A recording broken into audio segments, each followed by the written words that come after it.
Rachel and the Magic Stone by Deborah Tyler. You've got it. It's a witch story again. Rachel Green lived in the middle of a row of 3 cottages at the end of Orchard Lane. Her parents' house was a pretty little cottage, but the other 2 were very strange indeed. They were very ugly and very squat. They had lots of rickety black chimney pots, and they were covered with a strange sort of carving.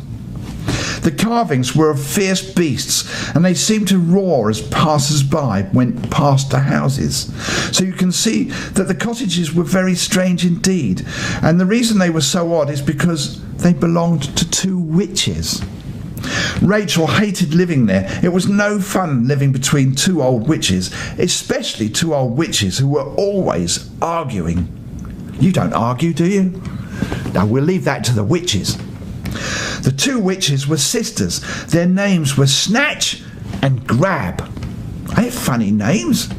And they were very mean indeed. Snatch was long and thin, and she looked as if she was made out of sticks and joined together badly at the knees. She had a sharp nose with beady black eyes and no chin. She always wore purple lipstick and a pair of big emerald earrings. Sometimes she wore an enormous hat, a great big hat, with flowers sticking out of it. It was really rather a funny hat, but no one dared to laugh at it. Well, you wouldn't, would you? Grab was a plain old sister. She was as plain as her sister was colourful. Rachel always thought she looked as if she were made from a potato. She wore a grey jumper, a black shirt and thick grey stockings, which always had huge holes in them. She had a fat, dimpled face and a wild, wiry grey hair. Long ago, the great White Witch had given the 2 sisters a stone. It was a magic stone made from unicorn. Oh, wow. It was made from unicorn's horn and a dragon's wing. And it had a very special powers. It could heal anything, and it could also be used to cast spells. I want one. In the summer, the magic stone shimmered a beautiful blue, like the sea. In the winter, it glowed like pure gold. The 2 sisters refused to share it. Each one wanted the stone for herself, and they argued all the time about who should have it. When Rachel's parents moved in between the 2 witches, they found themselves in the middle of a great big argument. Rachel was fed up with it. When the 2 witches were at their most angry, they made it rain, and it had now been raining for 2 years. It's raining outside, but it's only been raining for a day, and that's bad enough. Imagine 2 years of rain.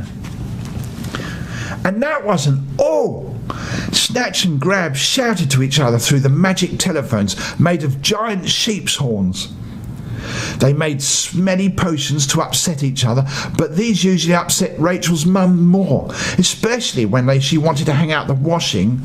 And sometimes they threw bolts of lightning at each other, which missed and landed in Rachel's back garden. In fact, Snatch and Grab were so busy arguing that they'd forgotten all about the stone. One day, in between rainstorms, Rachel's mum and dad were sitting in the back garden, and Rachel was playing in the front garden. Suddenly she noticed something as bright as a pool of water lying by the gate. It was the magic stone, and it was lovely. It shimmered as blue and deep blue as a lake, and as Rachel looked at it, it spoke. "They dropped me," said the stone grumpily. "Can you believe that, huh?" Rachel shook her head. The stone continued.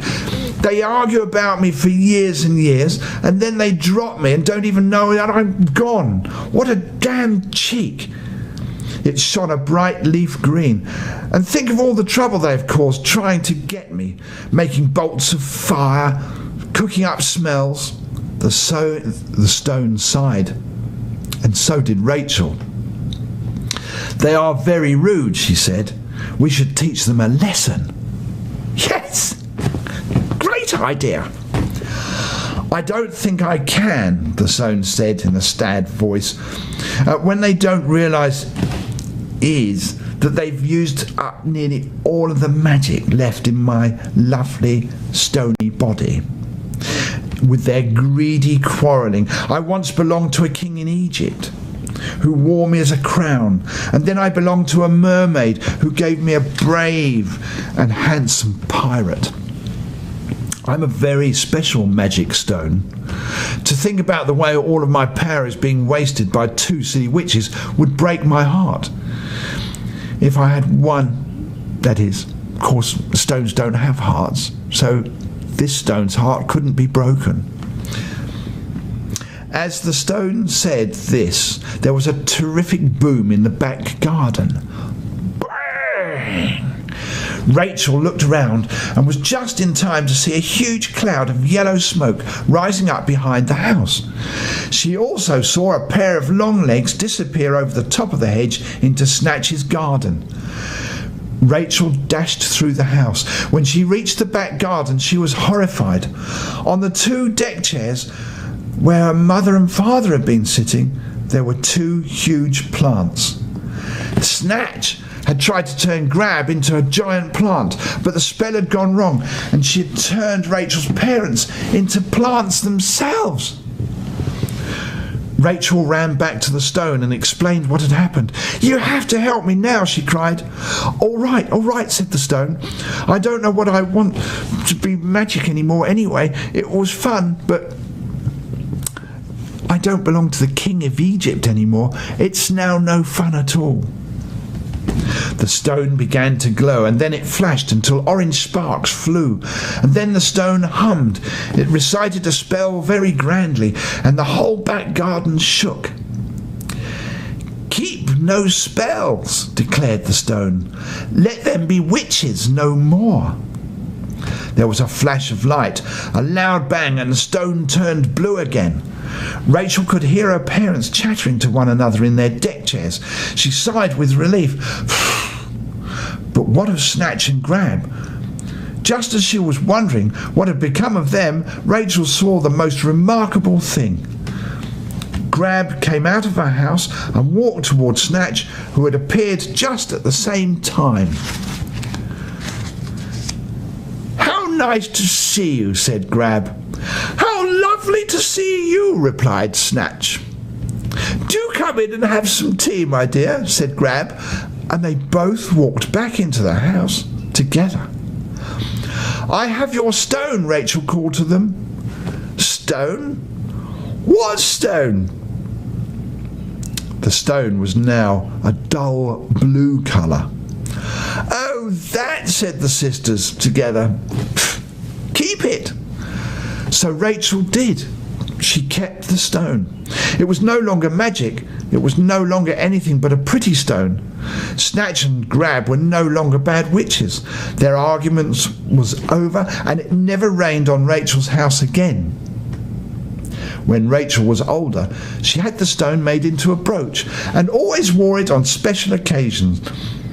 It shone a beautiful blue in summer and a rich gold in winter, and Rachel liked it better than all the other jewels, for it reminded her of how very stupid arguments can be. And after all, who else has a brooch made of unicorn's horn and dragon's wings? Or for that matter, one that had once belonged to a pirate and an Egyptian king and 2 silly witches. Wow, that was that. Did you enjoy it? I hope you did. Until the next time, my lovelies, bye-bye.